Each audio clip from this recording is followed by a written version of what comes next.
warahmatullahi wabarakatuh. Perkenalkan, nama saya Dita dengan NIM 1191082371. Saya berasal dari Prodi Pendidikan Guru Madrasah Hidayah Aceh.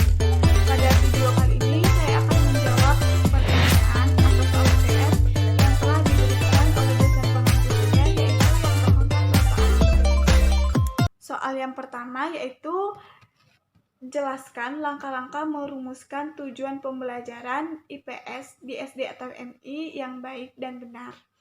Nah, tujuan pembelajaran dirumuskan dalam bentuk perilaku kompetensi spesifik, aktual, dan terstruktur, sesuai yang diharapkan terjadi, dimiliki atau dikuasai siswa setelah mengikuti kegiatan tertentu. Soal yang kedua yaitu jelaskan langkah-langkah mengembangkan materi pembelajaran IPS di MI.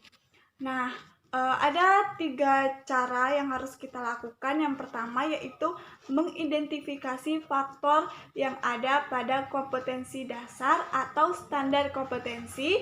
Yang kedua, menentukan jenis bahan ajar yang cocok untuk kita jadikan sebagai kompetensi yang harus diraih. Nah, yang ketiga yaitu menentukan referensi bahan ajar. Soal yang ketiga, jelaskan cara memilih dan mengembangkan media pembelajaran IPS di SD atau MI yang mampu meningkatkan minat belajar siswa. Nah, ada beberapa cara yang dapat kita lakukan. Yang pertama, kita harus menganalisis kebutuhan dan karakteristik siswa kita terlebih dahulu. Yang kedua yaitu kita harus merumuskan tujuan instruksional yang ingin kita capai. Dan yang ketiga atau yang terakhir, kita harus memilih, merubah, dan merencanakan materi pembelajaran tersebut. Soal yang keempat, bagaimana cara guru membuat media pembelajaran menjadi aktif, inovatif, kreatif, efektif, serta menyenangkan dalam pembelajaran IPS di SD atau MI. Nah, yang pertama, kita harus menyapa siswa kita dengan ramah dan bersemangat. Yang kedua, kita harus menciptakan suasana kelas yang rileks. Dan yang ketiga, kita harus memotivasi siswa kita terlebih dahulu. Nah, yang terakhir kita menggunakan ice breaking. Jadi kalau kita menggunakan ice breaking, tentunya siswa kita menjadi bersemangat kembali untuk melaksanakan pembelajaran. Dan siswa kita juga tidak mudah bosan. Dan soal yang terakhir atau soal yang kelima, jelaskan cara Anda mengelola kelas yang siswanya dominan bermain dan tidak akur satu sama lain.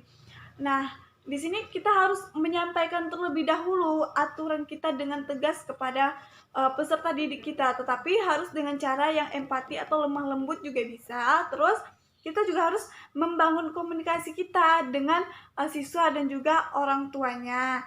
Kemudian kita harus melibatkan siswa kita dalam membuat aturan tersebut. Jadi kita harus mengkomunikasikan dulu dengan siswa kita apa saja aturannya yang harus kita buat atau menyepakati aturan tersebut dengan siswa kita. Jadi siswa kita juga tidak merasa keberatan dengan peraturan yang kita buat. Nah, kemudian kita harus memberikan dukungan kepada siswa kita dalam belajar. Baiklah, hanya itu yang dapat saya sampaikan. Wabillahi taufik wal hidayah. Wassalamualaikum warahmatullahi wabarakatuh.